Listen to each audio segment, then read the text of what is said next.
What is up, theology nerds? This is Trip. And guess what? It's time for the Theology Nerd Podcast. That's right. I'm going to tackle one of your questions. A question sent in by said dear listener. And the question of this episode comes from my buddy. I can already tell I'm going to like you, Luke Allison. Yeah. Now, before we jump in and talk about this question he has about progressive Christians and their uncomfortability about talking about discipleship and such, I just want to tell you a couple things. Number one, my movie, The Road to Edmond, is now available for house parties. That's right. We did a one weekend excitement around house parties. Had over 50. People loved it. People said, can I have a house party now? Maybe there was a hurricane when that weekend happened. Or can I have a house party now? Because I wasn't available that weekend. Or I heard my friends did it and it was awesome. You can do it. Go to theroadtoedmond.com. You can watch my film, which is about, exploring faith with lots of inappropriate religious jokes and heartfelt moments of friendship. Second, we're also now made available at the Road to Edmond a brand new video curriculum called How Far Is Too Far? The Bible and Sexuality. All 4 sessions are teachings that I prepared, talk about. They're discussion guides and all that kind of goodness. You can get the movie and the small group curriculum right now at theroadtoedmond.com for $40. You can get the movie, have it for perpetuity, and the small group curriculum. On top of that, if you email me, trip@homebrewedchristianity.com, and have a small group that you're using the curriculum and have watched a movie, I will even, assuming it cooperates with my children's schedule. I'm just going to say that. They win. But other than my children, I will video in and talk to y'all for a little bit. You know what I mean? Like I'll answer some questions, talk to you about what and what not. That's what I'm saying. So go to theroadtoedmond.com. Last, you should check out cosmiccampfire.party. That's right. My buddy, Science Mike, and Mike Morrell, the 3 of us have been talking. We wanted a reason to hang out. We wanted a reason to do some wild, crazy, exciting things. Did you just hear the people clap?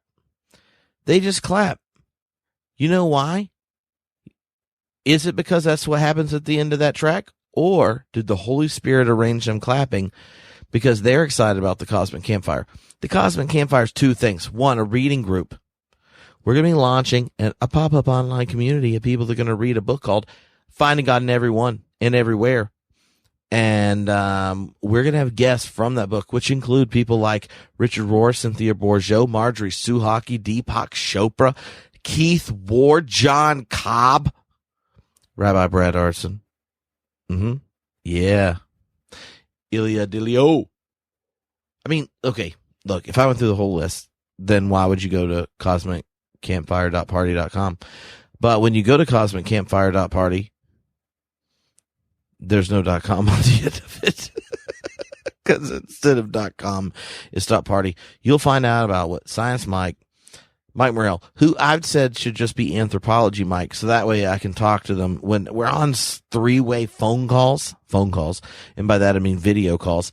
I'm just like SM and AM, or AMSM, or SAMM. It's better just to use the initials, because I have too many Mike friends. And see, Mike Morrell, Science Mike, both friends of mine. Mike Morrell and I have been friends a very, very, very long time, but not as long as my best friend, Michael Goodman. So that's like already 3 very good mics. Then you start adding like mics that are not super, super close, but just like close. Then you get to acquaintances. Too many Michaels, too many mics. So I'm just going to start using initials, Science Mike is SM. Mike Morrell, AM, because he told me he's going to launch a podcast about like evolutionary anthropology and religion. So this is me peer pressuring him into doing it. I'm like, you can write a book on the Trinity with Richard Rohr if you want. But you know what? People buy books. People listen to podcasts. You know what I mean? You know what I mean. And I know you do because you're listening to this. Anyway, you can check that out. I'm excited to answer Luke's question. And by that, I mean, I will attempt to say something after he asks it, but I have no idea if it's going to be good or not, because I heard it and it is 12:44 a.m. I was going through my SpeakPipe things. Luke's question came up and I was like, I got to do this right now. I'm going to do it right now, Trip. And then I said to myself, because I talked to myself in third person, I am going to do it right now. Anyway, I hope you enjoy it. If you want to submit your own question, you can do it a number of different ways. You can email me, trip@homebrewedchristianity.com. You can leave it on the SpeakPipe. That is how you leave it as an audio MP3, just by clicking a little button on the website. And if you haven't noticed, the new version of the website's up. Go to tripfuller.com. Yes, my name. Yeah. You know, one of the challenges of applying for jobs, especially after you move back to the Southeast, and your website is Homebrewed Christianity, is even in a lot of progressive churches and stuff are like, that's too edgy. And then they find out about the Road to Edmond and they're like, our search committee likes you, but you're a little too progressive for us and such. So, I've also heard that, not everybody catches the beer metaphor straight up. They're not all homebrewers. So Homebrewed Christianity will be a part of tripfuller.com. This is after surveys and stuff led by someone that does these things for their job. So I'm just trusting them. But the main thing is this website works faster, and I'm about to upload a whole bunch of new stuff to it. So you should go check it out, tripfuller.com. Whatever. We're going to go ahead and listen to Luke's question now. People have been giving me a hard time for long intros, and I'm not doing it now. So yeah, if you want to know something else from the intro, you have to tweet me at tripfuller. Hey, Trip, this is Luke. Hi, Luke. I am a pastor at one of those like bigger kind of evangelical type churches. One of those, huh? Lots going on. And one of the ways that our church has sort of tried to narrow down its focus has been around the language of discipling and discipleship and disciple making movements and disciple making matrices and disciples who make disciples and that type of language. And I know that's really common language in many facets of the evangelical church. And so my question is it seems like on some level that the progressive side of things kind of stays away from that language. And it's interesting. I know just a couple fellow pastors who are African American, both progressive and on the more conservative side. And it seems as though for them, discipling and discipleship is a pretty integral part of the ministry that they do, particularly in discipling, or even, I guess it'd be like mentoring young men. And so I am wondering what your thoughts around a progressive vision of discipleship. Is that a word? Is disciple a word that's problematic in and of itself for people of a more progressive persuasion? Is that idea of trying to make disciples something that we just try to stay away from if we have like a more progressive vision of the way the world should be? I don't know. Those are some thoughts I have. I don't hear that language used. I think it's language that's so prevalent in the Gospels that it's hard to get away from it in my head, and it's hard not to do something with it. And I'm just wondering if you have some thoughts about what you do with it or what we should do with it if we lean more in that progressive side. So thank you. Appreciate everything you do. You have done so much to change my perspective and to alter me and give me empathy and all those beautiful things that podcasts can do when they're done right. So God bless you. Thank you. Bye. All right. Thank you, Luke. Thank you for the affirmation. Thank you for listening. And I would never have thought about talking about this topic, but since you brought up discipleship, just gauging on the volume of Post-it notes that I put down when I listen to your question versus the average question is clearly something I should have talked about at some point. And I kind of organized my thoughts into 3 different responses. And let's start with number 1. Like, why do you think progressive Christians are uncomfortable with talking about discipleship? And now some of the reasons are good ones and some of them are bad ones. Ultimately, I don't think, for the very reasons you point out, Luke, that you can really dodge it. Namely, that the entire ministry of Jesus was geared to making disciples. He was so committed to making disciples, he preached down his audience to the few, the proud, the disciples. So an idea that a church or an expression of Christianity sees discipling, disciple making, discipleship as secondary is utterly problematic. Now, I'll say that as someone who is a progressive Christian, and from the time my wife and I realized we were going to be parents, we chose not to work at congregations that debated issues intimately connected to our discipleship. Like my wife and I are like, we don't want to go to churches where you debate whether you are seeking to do justice as a congregation or being called to justice as a family and individual. We don't want to go to a congregation where care for the environment, the planet, is a topic you discuss. Like, do we believe in global warming, or have we been brainwashed by Al Gore? Like, we didn't want to go to that church. We wanted to go to ones that thought the well-being of future generations is something in jeopardy based on contemporary science. We take that consensus. Now it's a discipleship issue. And the third thing was, as Christians having a child, we didn't want, if our child grows up in a congregation, to think you debate about the radical welcome of the gospel.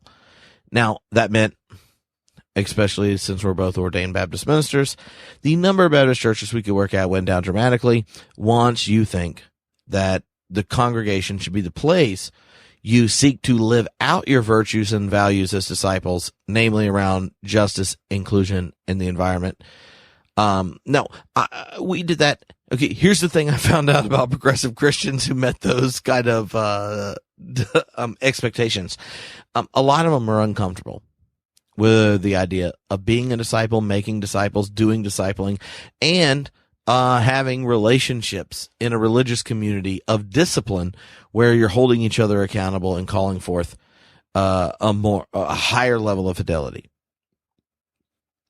All right, so part of what they're uncomfortable with, progressive Christians that are uncomfortable with the notion of discipleship, and these are good reasons that I thought of, where sometimes the idea or concept of discipling is too connected to the Great Commission. Go you therefore and make disciples of all nations, baptizing them in the name of the Father, Son, and Holy Spirit, blah, blah, blah. That whole thing. Now, not that we don't want to do that and don't do that. I think progressive Christians all baptize and are seeking to do the same. And they create communities where you become a disciple of the very things that are most important to them. But they're uncomfortable with the one-way nature of the decision of becoming a disciple of Jesus.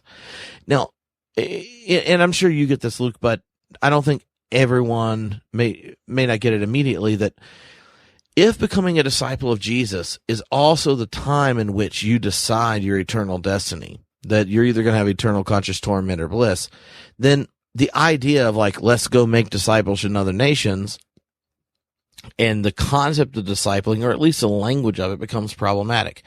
And the other side of that, and maybe it's an extension of the problem of discipling being connected to this only one path, which happens to be our path, is the right path, kind of Christianity. It's the Great Commission, and we don't have to go into history, is intimately connected to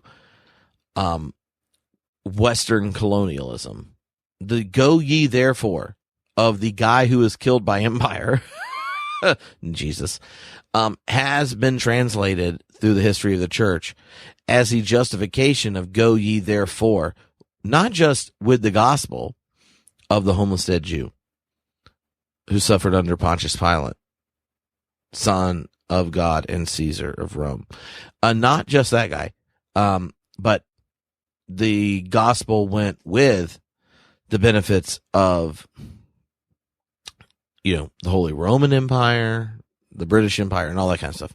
So it's one of the reasons, and I think it's really important to hesitate when we start to talk about discipleship, discipling, making disciples, is when we're making disciples, are we identifying the disciples with an assent to doctrines that require or support or validate the sameness, the singularity, the logic of the one that's at the heart of a evangelizing community, where the very content and mission of the one they call the Christ may not be dealt with.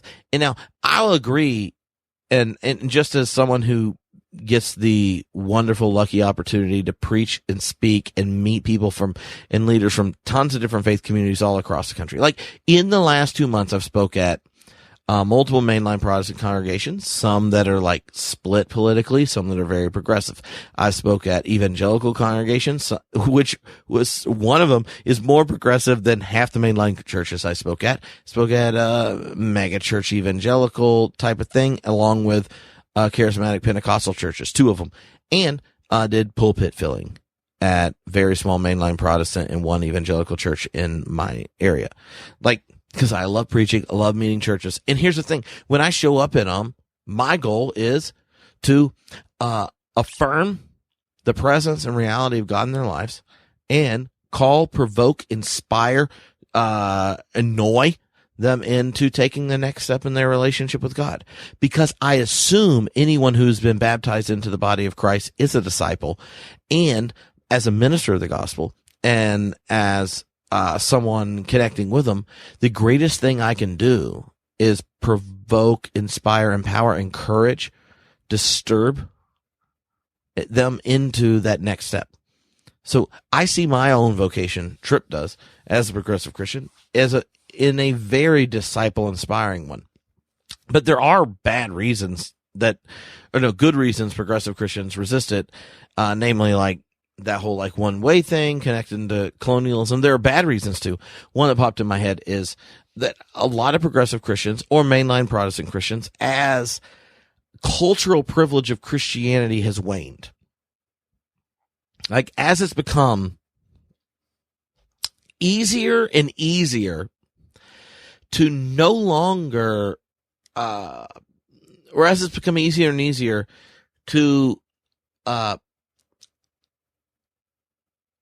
don't know how the best way to put it, but the cultural privilege of Christianity has made it easier and easier to be a tasteless Christian, a salt-free saltine. And part of it is that the culture isn't a very, very Christian one. I mean, I'm sure there are parts of Europe that will say we still are, but if you grew up in the South 20 years ago, it's not the way it used to be. So, mainline Protestant Christians have, for a long time, I think, benefited from the inertia of Christendom, from the Christian century, where the culture and all these things kind of imbued these stories and these, morals and all these things that are just, part of Christianity. And then mainline Protestant Christianity, privatized religion, and it turned into a wuss, basically, theologically. That one of the reasons progressive Christians are uncomfortable with discipleship things is disciples actually have made confessions. They've confessed Jesus as the Christ and their Lord. Or, if Lord's too hierarchical, their model, their ideal, the one they follow, or whatever it is. But I do think that that when the cultural support system of Christendom was pulled out from underneath mainline Protestantism, it did not know how to talk about God, and in particular Jesus Christ, in ways that demanded a response that would come in discipleship. And evangelicalism, because so much of it was cultivated in response to the dominant culture of the Enlightenment, the demand for decision is always a part of it, even if it's a demand for a decision for a narrow vision of salvation, or, with different kind of elements of Christianity becoming more perverse or whatever, from different perspectives. Anyway, that's my one thought the first thought was namely that, like, progressive Christians, why are they hesitant? Now, here's my thoughts in response to the bulk of your questions. Number one, disciples, I think, if you look through the New Testament, have at least three elements, and this is what I wrote down on my post-it pad. Number one, disciples are those whose experience of God is mediated by Jesus Christ. So, when we start talking about discipling, disciple making, discipleship, there's a two-sided part of that those who identify as disciples, part of discipling community, entering to relationship with discipleships, are ones whose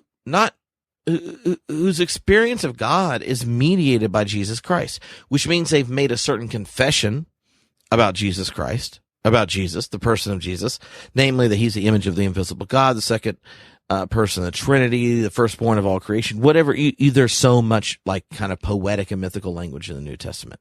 But at the heart of it, like even in the New Testament or the Synoptic Gospels, when Peter says, "You're the Christ, Son of the living God," right? He's saying this individual I'm encountering is not just bearing his own life, his own faithfulness, his own blah, blah, blah, blah, blah. He is imaging, revealing, embodying the presence and reality of God. And so disciples are formed in this experiential matrix where their encounter and relationship to God is mediated by Jesus Christ. Now, I think that means you give an invitation to discipleship. You can invite people into it. You can model it. You can describe it and all those things. But I do not think the encounter and experience of God is only accessible through the person of Jesus Christ. But I just don't know who is in the right pay grade to say that, right? We could unpack, and if someone's interested in this, we can, how it's actually kind of nonsensical based on the New Testament, and especially the Gospel of John, that Jesus would think of such a narrow access point for the one he called Abba. But, and if you are, feel free to respond. But Luke listens to podcasts. I'm sure he could guess what I'm going to say. To me, the question is, when we talk about disciples, discipling, discipleship, we're talking about people whose actual encounter with the living and life-giving God is mediated by Jesus Christ. And so the content of God's self-revelation, self-testimony, self-expression, self-embodiment, the incarnational revelation of God in the person of Jesus, or whatever Christological definition you want to give to that encounter. Namely, when we talk about God, we tell a story about a homeless first century Jew who resisted empire, who welcomed the outcast, who proclaimed forgiveness of sin without anything coming from those who get it.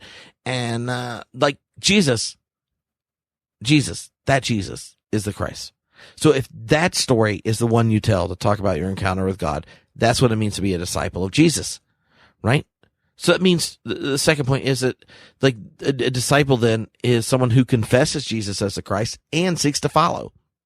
There are individuals who understand the identity of Jesus, but not the call of Jesus. There are individuals who see, intuit, are provoked to respond to Jesus Christ in his ministry, in his life, and don't, move towards him, start to respond, who seek to define their own life in their actions and in their community and in their own piety, namely in reference to the Abba, the one Jesus called Abba, as a disciple. So disciples are not just have their experience encounter with God mediated by Jesus, but their own daily life involves this confession of Jesus as the Christ and this commitment to follow. And that means for them, Jesus is both the reconciler, the one who brings right relationship with God, the one who proclaims over them that you are indeed God's beloved, or whatever way you want to understand the reconciling element. But also, for a disciple, Jesus is a revealer or the model of what a fully human life looks like. Now, if you got rid of the baggage that some progressive Christians are connected to, I think that there will be people that you would think are progressive Christians, just like evangelical, any type of Christian, who goes, I'm not really here for all of this. But I also think there are plenty who may be uncomfortable with the word disciple, discipleship, who go like, yeah, my encounter with God is mediated by Jesus. Like when I say Jesus Christ or Jesus as a Christ or Jesus is the Christ or whatever way they want to put it, I am confessing not just that this historical person lived, but his story in the wake of the event of his arrival. I have come to know myself as known and loved by God. I have been brought into a community that confesses and blesses the people around me with this presence and radical reality to God. And I have chosen to give myself to this story, this community, this embodiment of grace that is more radical than any I can envision. I think progressive Christians could get there, could say that.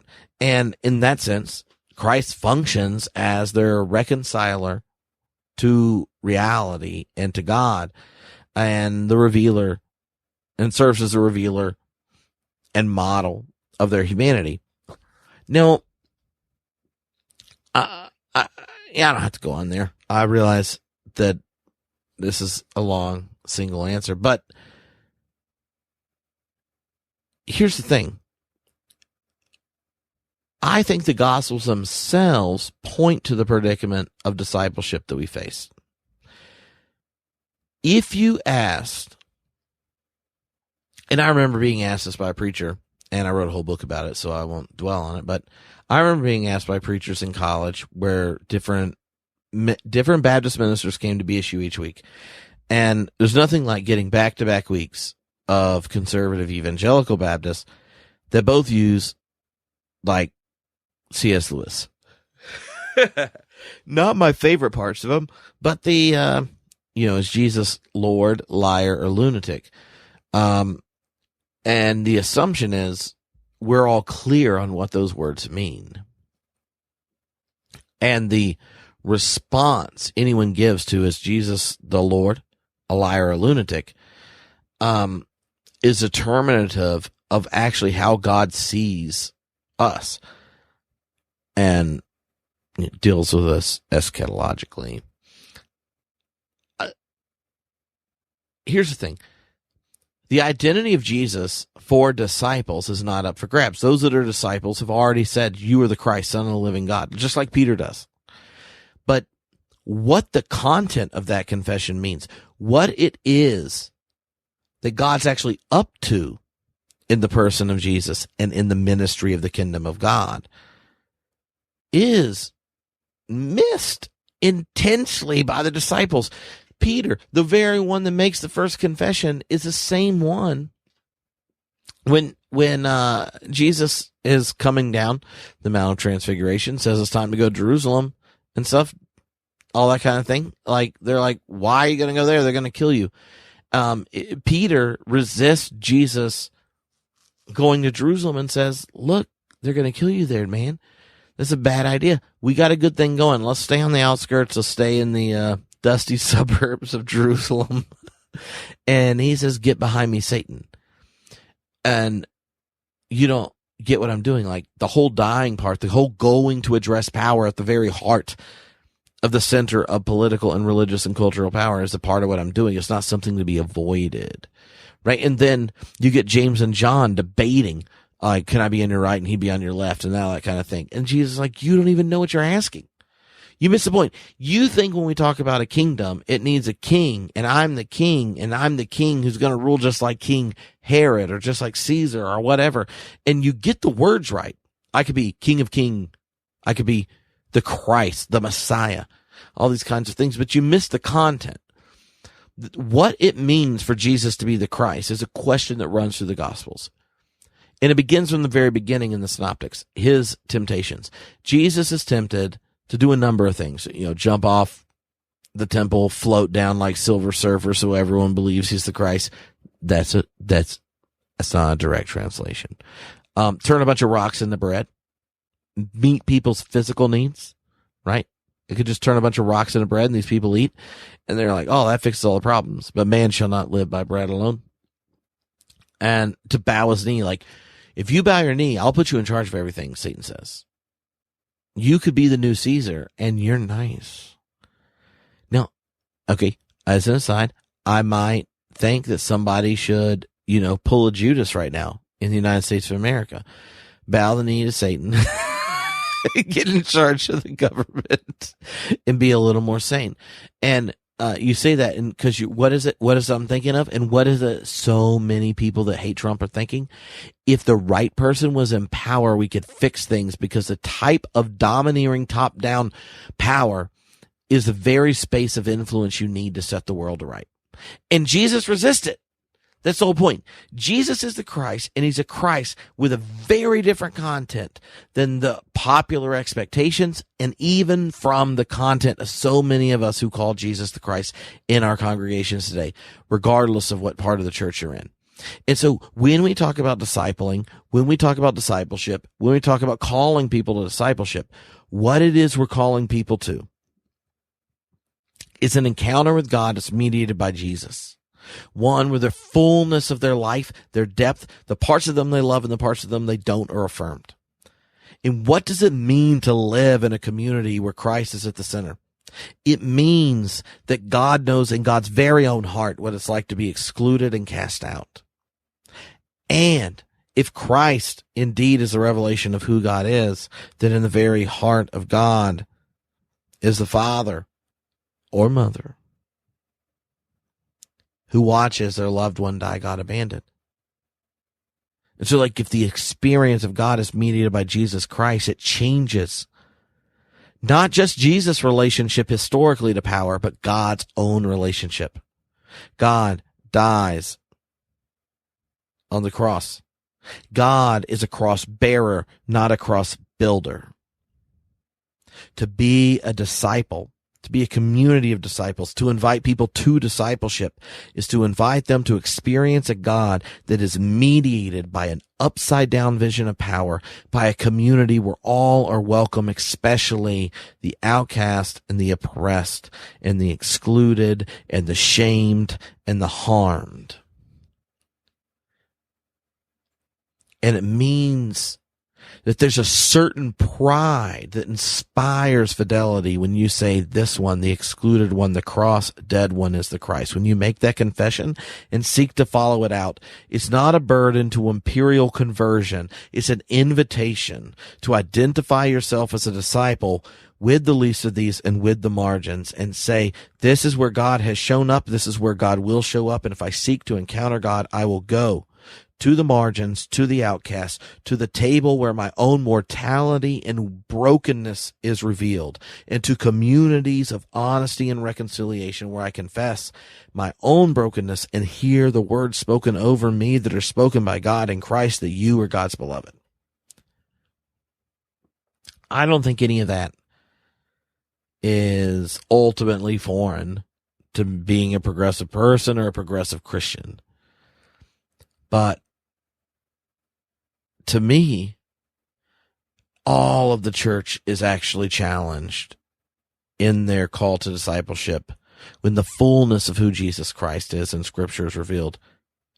And that's a good thing. I'm sad when there are congregations whose primary investment is survival. And as a minister, there were times I realized committees just wanted to know the number of people that showed up and not the number of people that were growing. But I would just say that was true whether I was at a church that could be identified as evangelical or a mainline Protestant one or a more progressive one. But, yeah. So Luke, I hope this is what you were looking for. If not, holler back on the SpeakPipe, because I was going through all these calls and it got me excited, and I was like, that's it. I'm going to respond. So until next time, brew on and then share the brew.